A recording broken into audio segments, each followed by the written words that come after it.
Okay, here's the situation where the machine it is. So this is the high side temperature, and this is the high side of the gauge, and this is the lower side of the temperature. It's blowing 60, 61, come 60, and in and this is the pressure of the low side, and this is the temperature of the low side, 60.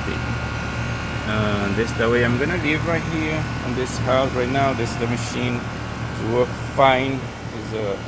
It's a good brand name. It's Carrier, and this is my refrigerant. So now I'm gonna take everything out, and that's it.